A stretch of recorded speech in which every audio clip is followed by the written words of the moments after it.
చెల్లదు నిలబడదు. ప్రజలు నిటారుగా నిలబడి ఈ కుటుంబ పాలనకు వ్యతిరేకంగా మేము తీర్పిచ్చినామని నికార్సైన తీర్పిచ్చిన తర్వాత కూడా వాళ్ళలో మార్పు రాలేదు. కాబట్టి రేపు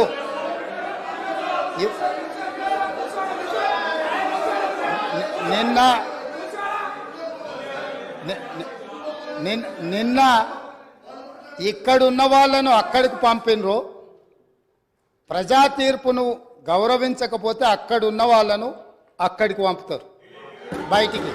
కాబట్టి వాళ్ళ ఇష్టము, వాళ్ళు ఇట్లా ఉండకుంటే మంచిదని నేను అనుకుంటున్నాను. మేము ఇట్లనే ఉంటామంటే వాళ్ళని ఎక్కడికి పంపించాలనో ప్రజలకు తెలుసు. కాబట్టి నాకేం అభ్యంతరం లేదు, ఇది వాళ్ళ పార్టీ ఇష్టం.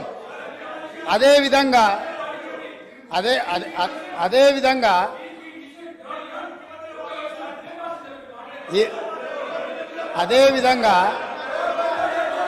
ఈరోజు ప్రగతి భవన్ సంబంధించి అక్కడ ప్రజలు ప్రజావాణి కోసం వచ్చిన ప్రజలు ఇస్తున్న విజ్ఞప్తులను తీసుకుంటుంటే అక్కడ ఉన్న ఇనుప కంచెలను పగలగొట్టి గడీలను బద్దలు కొట్టి ప్రజలు అక్కడికి వచ్చి ప్రజావాణి వినిపిస్తుంటే విని భరించలేని ఈ పార్టీ, ఈ కుటుంబము ఈరోజు ప్రభుత్వం మీద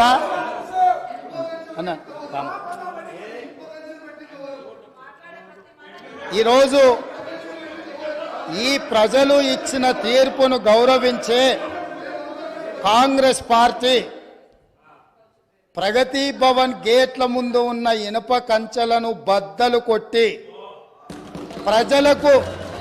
ప్రజలకు ప్రవేశమే లేదు, తెలంగాణ ప్రజల యొక్క చెమట వాసన మేము చూడము, ఇది నిషేధిత ప్రాంతమని నిషేధించిన ఆ ప్రగతి భవన్లో ఎల్బీ స్టేడియంలో మా ప్రభుత్వం ప్రమాణ స్వీకారం చేస్తున్న 1 గంట 4 నిమిషాలకు ఆ గేట్లు బద్దలు కొట్టి తెలంగాణ 4 కోట్ల ప్రజలకు ప్రవేశం కల్పించింది మా పార్టీ, మా ప్రభుత్వం.